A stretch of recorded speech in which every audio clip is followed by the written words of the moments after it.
¿Qué tal? Muy buenas tardes y bienvenidos un día más a este programa que ya saben es su casa, Plató Abierto, siempre a ustedes. Además con una dirección de correo electrónico, platoabierto@televigo.com, platoabierto@televigo.com. Saben que a esa dirección pueden enviarnos pues, cualquier asunto, cualquier cosa en la que podamos ayudar, cualquier tema que deseen tratar, cualquier cuestión que crean que pueda estar de relevancia. Saben que nosotros normalmente en este programa siempre intentando que sea con una sonrisa, atravesamos la actualidad sanitaria pidiéndoles siempre prudencia, porque además tenemos un pequeño repunte en estos últimos días, probablemente muy relacionado ya con el puente de la Constitución, así que aunque la Xunta nos haya dado hoy las directrices básicas para la campaña de Navidad, aunque el presidente, en este caso del Gobierno del Estado, ya nos diga que si hace falta cerrarlo todo, se cerrará como los datos sigan así, nosotros lo único que pedimos es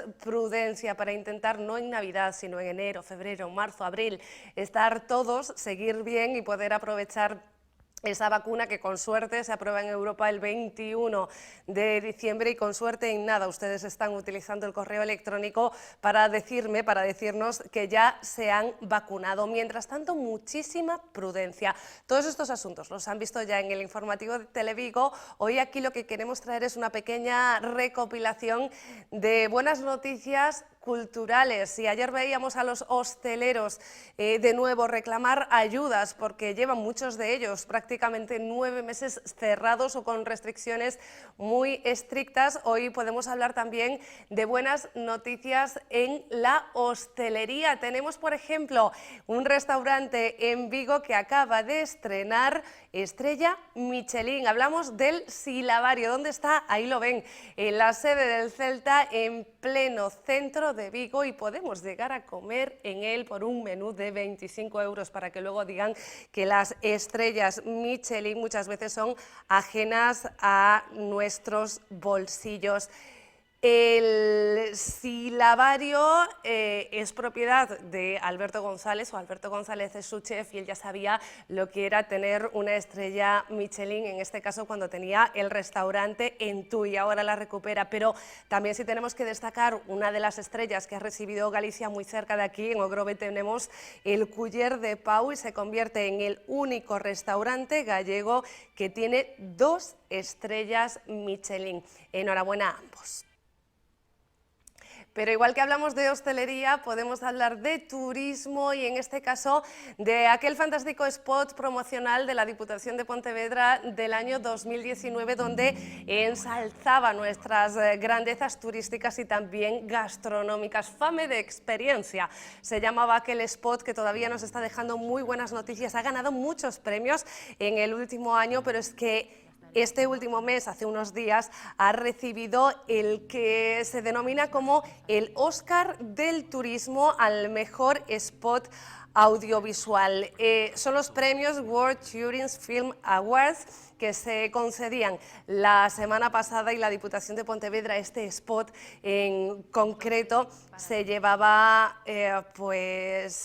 este galardón. Esmerarte, también una industria viguesa, está detrás de este spot, que es casi un documental y que explora también nuestras grandezas. Así que sigue, paso a paso, sin saltarte ninguno. Y un premio más, este concedido en Bogotá para un cortometraje de un vigués que además ha sido rodado aquí en el área metropolitana y que explora la discapacidad desde otra perspectiva a través de uno de los textos del libro de relatos de Diego Giraldes. Se llama Para Sempre Malevich este cortometraje y ha recibido el Weekend Fest de Bogotá. La cinta, como decíamos, adapta los relatos de este escritor y se acaba de llevar ese premio en el Festival de Cine Inclusivo que se celebra en Bogotá, en Colombia. Estamos llenos de premios. Empezamos semana a mediados de semana, a golpe de miércoles, aquí en Plató Abierto, pero ya lo ven que lo hacemos con una sonrisa y, como siempre, hablando con Accessority. Accessority patrocina esta sección. David Alfaya, ¿qué tal? Muy buenas tardes. Hola, ¿qué tal María? Muy buenas tardes. Hoy vamos a hablar de deudas, en concreto de la prescripción de las deudas de los bancos. ¿En algún caso los bancos dejan que lleguen a prescribir? Pues sí, la verdad es que sí, porque aparte desde el año 2015 cambió el plazo, de 15 años se recortó hasta 5 años. Entonces, los 5 años la verdad es que pasan muy rápido y tenemos que estar muy atentos porque existen deudas de los bancos que a veces nos están reclamando y que podrían estar prescritas. Anda, ojo al dato. 5 años, ¿qué fecha tenemos que mirar? ¿En qué documento? Bueno, la deuda se produce en el momento en el que dejamos de pagar, pues en el caso de unas tarjetas o de un préstamo, las cuotas de esa tarjeta y de ese préstamo, ¿no? Hay un momento en el que por el producirse varios meses de impagos se produce el vencimiento anticipado de ese préstamo. A partir de ahí es cuando comienza el plazo de los 5 años. Los 5 años que si el banco en ese plazo no nos hace una reclamación extrajudicial o no presenta una demanda, podríamos alegar, si más tarde lo hace, podríamos alegar esa prescripción del plazo para poder reclamar esas deudas. ¿Y cómo lo hacemos? Hombre, yo sé que contactando con Assessority, pero danos alguna pista más. Claro, lo más importante es que tenemos que tener en cuenta es cómo recibimos esa reclamación de la deuda del banco. Puede ser directamente el banco que nos reclame por una carta, que nos llame por teléfono, que recibamos una demanda del banco, o también podría ser en muchas ocasiones no es el banco, sino es una empresa de recobro o un fondo buitre de que nos está reclamando esa deuda. Y a partir de ahí, una vez que nos la reclaman, que tenemos esa llamada, esa carta, esa comunicación, ¿qué hay que hacer? Oponerse, presentar escrito, siempre por escrito, presentar escrito de oposición. Si es en vía extrajudicial, o sea, la reclamación que nos hacen con carta o por teléfono, decirle que no vamos a pagar, que hay una prescripción y siempre recomendar enviar un correo electrónico o un escrito. Y cuando es en el juzgado, es necesario presentar un escrito de oposición a la demanda o al monitorio. Ese escrito de oposición tendría que ir con abogado y procurador siempre que la reclamación sea superior a 2.000 euros. Si es inferior a 2.000 euros, se podría presentar sin abogado y sin procurador. Por aclarar, David, en este caso cualquier deuda que tengamos con fecha de 16 de diciembre de 2015, ¿a partir de hoy estaría prescrita o a partir de mañana? Siempre estaría prescrita, siempre que no haya hecho nada el banco previamente para reclamar.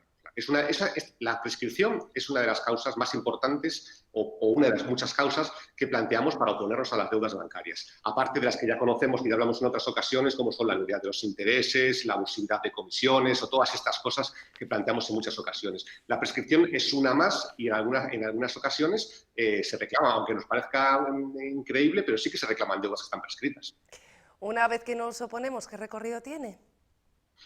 Bien, sí, sobre todo si es en la vía judicial, porque son las que más nos preocupan cuando decimos la demanda o el monitorio del banco, alegamos esa prescripción, aparte de intereses abusivos y otras cosas, y si realmente esa prescripción es real, en el sentido de que el banco no nos envió un burofax o hizo cualquier otro tipo de actuación para reclamar esa deuda, se tendría que archivar ese procedimiento. Esa deuda no se pagaría y la demanda se quedaría archivada. Incluso podrían condenar en costas al banco por haber presentado esa demanda.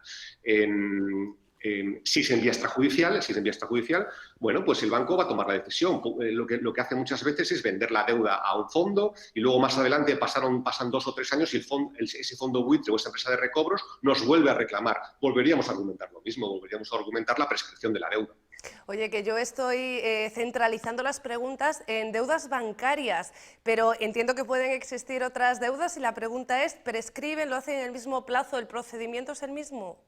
Sí, mira, el plazo general de 15 años de deudas pasó a 5 años a partir del 2015. Bien, esto incluye deudas como pueden ser de telefonía móvil o de cualquier otro servicio que nos puedan reclamar. Pero hay unas excepciones. Las principales excepciones son las deudas hipotecarias que prescriben a los 20 años, las deudas de hipotecas. Y después las deudas, por ejemplo, con profesionales, sean abogados o con un notario, prescriben a los 3 años. Por otro lado, tenemos una deuda muy importante que también interesa mucho, que es las deudas de Hacienda y la Seguridad Social, que se prescriben a los 4 años. Esos son los datos principales de prescripción de las deudas. Excepto la hipotecaria, que se va hasta los 20 años, es la que tiene un plazo más grande de prescripción, las otras se van recortando. Muy importante la de Hacienda y la Seguridad Social. Es decir, no nos pueden reclamar deudas de Hacienda y la Seguridad Social de 4 años, desde 4 años. A los 4 años prescribiría. ¿Y el procedimiento para negarse o oponerse sería exactamente el mismo? Sí, siempre es muy sencillo. La alegación de la prescripción es presentar escrito diciendo que entendemos que está prescrita la deuda. Vale, entonces, si fuese contra Hacienda, contra la Seguridad Social, una deuda de Hacienda y la Seguridad Social, tienen que contestarnos diciéndonos si realmente está prescrita o ellos interpretan otra cosa diferente. Al final, cuando hay discusión sobre el plazo de prescripción, que es algo muy habitual en los juzgados, va a ser siempre un juez o una jueza quien resuelva si se entiende que hay prescripción o no hay prescripción. ¿Por qué? Porque puede haber dificultades precisamente del momento en el que comienza el plazo de los 5 años, o puede haber dificultades, pues por ejemplo, una llamada telefónica que hizo el banco, que tiene grabada, o alguna otra reclamación que quedase constancia en ese 5 años para que se interrumpiese ese plazo de prescripción. Claro, tenemos que tener en cuenta que una deuda de 5 años no estaría prescrita si el banco nos envió hace 1 año o 2 años un burofax reclamando la deuda, porque ahí, cuando envía un burofax, empieza a contar otra vez el plazo de los 5 años. Se interrumpe los 5 años y empieza a contar. La prescripción es cuando no hay ninguna notificación ni ninguna reclamación de la deuda durante todo ese tiempo. Hablando de plazos, David, que la próxima semana, el miércoles, todavía es 23 de diciembre, tenemos programa como un día normal, así que será entonces cuando te pregunte qué le pedís desde Assessority a Papá Noel, al Año Nuevo, etcétera, etcétera, etcétera. ¿Te parece? Perfecto, lo voy a ir pensando ya para la semana que viene. Venga, seguro que la carta está escrita. Un abrazo enorme. Muy bien. Nosotros continuamos. Y lo hacemos con estos dos bebés, Foca, Rube y Pavar, que desde hace unas cuantas semanas están en el Centro de Recuperación del CEMMA y han sido tratadas por Marcos Fernández. Marcos, ¿qué tal? Muy buenas tardes. Buenas tardes, María. Bien. No nos atiendes desde el CEMMA, sino desde la clínica, desde el Centro Veterinario Navia, pero cuéntame, ¿dónde han aparecido estos bebés Foca? Pues aparecieron en la zona, una en la playa de Villarrube, que está pues en la ría de Cedeira. Esta es Rube, por eso se llama Rube. Sí. Y siempre está, son muy originales en esto de los nombres, ¿eh? Sí, se busca normalmente siempre de la zona donde ha aparecido o el barco que la encontró, algún nombre que nos permita reconocerla y asociarla a donde aparece. Y esta foca llegó, pues, hemos estado un poco de desnutrición, con alguna lesión provocada por algún otro animal, pero que ya está cicatrizada y de hecho está comiendo bien desde hace días y ya se está programando un poco su posible traslado a la siguiente fase, ¿no? Que como sabéis siempre se van a una piscina exterior en la Illa de Arousa, donde está el IGAFA, ¿no? Y la segunda, que es Pavar, está un poquito más complicada, aunque ya está evolucionando también favorablemente, porque tenía un proceso infeccioso que afectó a diferentes articulaciones y de hecho no movía pues una de las aletas caudales, la tenía muy hinchada, también una de las aletas anteriores. Ahora empieza ya a comer por sí sola, que es un muy buen signo, y confiemos en que esa infección acabe por resolverse, pero bueno, aún está a tratamiento. Entiendo que llegaron desorientadas a causa de algún temporal. Sí, como siempre son pues, animales muy jóvenes, de 2-3 meses de edad, que se desorientan, que se pierden de sus madres y que acaban pues, entre los temporales, las corrientes, acaban siempre pues, en la zona norte normalmente, en todo este noroeste de la península ibérica. Salen normalmente de la zona del Mar de Irlanda, el Gran Sol, esas zonas, y desde ahí se van diseminando, ¿no? A veces salen simplemente para descansar durante días en las playas, pero hay animales que obviamente si están enfermos, como era el caso de estos dos, pues no vuelven al mar y hay que hacer el proceso de rehabilitación. Como es habitual, entiendo que tú vas a ser el encargado ya de hacernos el seguimiento de estos dos bebés focas, pero en todo caso, ¿van a esperar una por la otra para embarcar y para poder devolverlas a Gran Sol? No creo, porque la recuperación de Rube es mucho más rápida. De hecho, desde los primeros días fue una recuperación express, ya empezó a comer por sí sola, o sea que no es un animal que haya que estar pues alimentando de forma forzada. Ha ganado mucho peso, aunque es un animal pequeñito, pero ya ha ganado mucho peso. Entonces, probablemente Rube en breve esté ya en la segunda fase de recuperación y luego ya veremos si en enero o en febrero pues se programará la suelta en el medio marino, ¿no? En el caso de Pavar hay que esperar a que se solucione primero este proceso infeccioso que limita mucho su movilidad porque afecta a diferentes articulaciones y luego ya veremos cómo sigue evolucionando. Tengo pregunta de espectadora y yo no acabo de entender mucho su redacción, a ver si entre tú y yo sacamos algo en claro. Es Marta, nos dice que tiene una Yorkshire Terrier preñada, hasta aquí todo bien. y nos pregunta, yo creo, por la duración habitual del parto. Creo que quiere conocer un poco más cómo puede ser, si puede haber complicaciones. Además nos dice que hace meses que no le desparasita y no sabe si ahora puede hacerlo. Bien. No sé de cuánto tiempo está, no me da más datos. Claro, lo primero para la segunda pregunta, que si puede desparasitarla, en general sí que debe desparasitarse.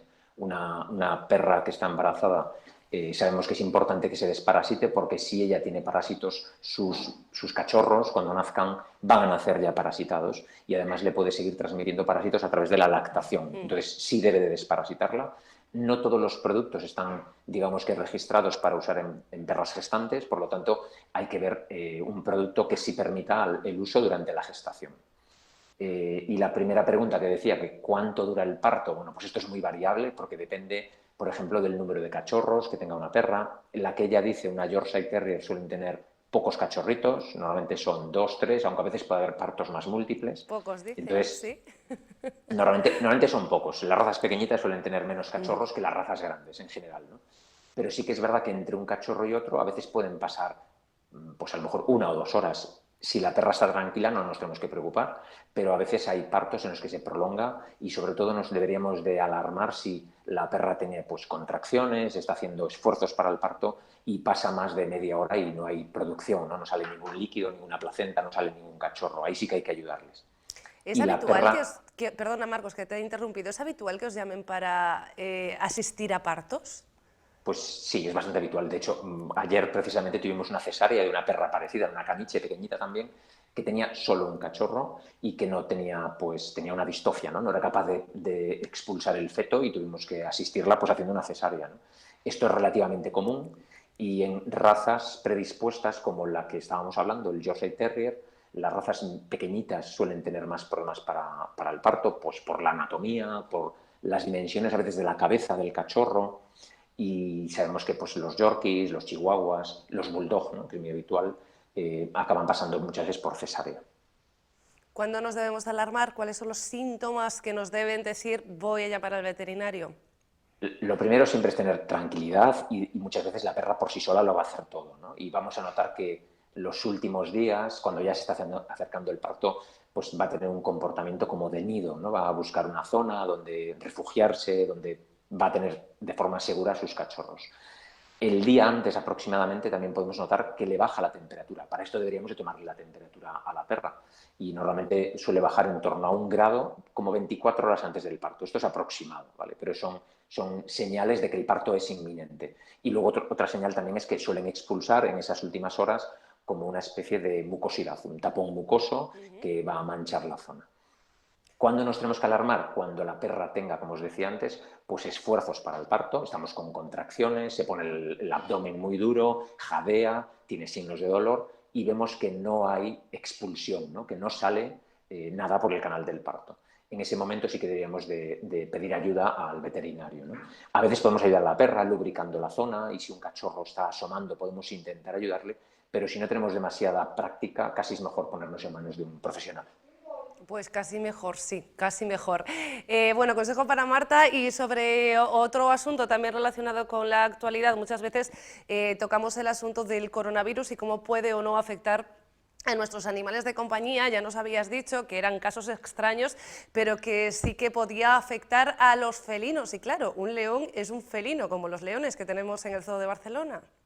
Sí, esta noticia saltó recientemente, pues los 4 leones en el Zoo de Barcelona que se infectaron con coronavirus, con síntomas leves, síntomas leves, como un proceso gripal, digamos. Y esto ya pasó pues hace meses en el Zoo del Bronx, en Nueva York, con los tigres, pasó lo mismo, y se supone que la vía de transmisión ha sido pues del cuidador a los, en este caso a los leones, ¿no? Había un poco de alarmismo por si los leones podían contagiar obviamente a otras personas, a los visitantes del zoo, pero bueno, hay que considerar que la distancia social en el caso de los felinos es bastante alta con los visitantes, con lo cual los riesgos de transmisión son mínimos, ¿no? Pero esto viene un poco a constatar que hay diferentes especies que son más sensibles a la infección por el coronavirus. Los felinos serían una de ellas y los bisones, los mustélidos son otra. Y de hecho, justo ayer salió otra noticia en la que en Estados Unidos se comprobó que había un primer animal salvaje, ¿no?, silvestre, infectado por coronavirus. Es un bisón, y ya hemos hablado aquí también de que los bisones en las granjas, tanto en España como en Dinamarca, como en Estados Unidos incluso, pues se han infectado con coronavirus. Incluso se ha demostrado que los bisones sí se la pueden luego transmitir a otros animales o a las personas. O sea que, como sabemos, la infección por el COVID-19 es una zoonosis, afecta a animales. Desde el principio se habló siempre de los murciélagos o pangolines, y ahora sabemos que hay especies animales como, por ejemplo, los bisones, que son pues altamente susceptibles a esta infección. Y ahí puede estar el peligro, ¿no?, que realmente se pueda seguir retransmitiendo, pero en este caso a través de animales que no son controlados, no están ni zoos ni tampoco en granjas. Este es el problema, ¿no?, de que no sabemos muy bien cuál puede ser la circulación en condiciones naturales de esta infección. En principio hay que extremar las precauciones en el entorno, por ejemplo, donde haya granjas de estos animales, para que no haya escapes en el caso de que haya una posible infección, y en eso, bueno, yo creo que en Europa por lo menos ya se han puesto muchas medidas, y en Galicia en concreto había controles sobre las escasas granjas de bisones que quedan. Marcos, pues de momento tampoco vamos a ser alarmistas, que de hecho tenemos la vacuna ahí a tira de piedra con esa reunión de la Agencia Europea del Medicamento el día 21, tenemos ya todo el plan que está preparando la Xunta también de vacunación, así que de momento por hoy lo vamos a dejar por aquí y te despido como hacía antes con David, porque el próximo miércoles todavía es 23, así que los deseos para Nochebuena, para Año Nuevo y la carta para Papá Noel la dejamos para la próxima semana, ¿te parece? Perfecto, María. Hasta la semana. Un beso enorme. Y para ustedes ya lo saben, los buenos deseos son durante todos los días del año, al menos desde este programa, desde Plató Abierto. Un beso.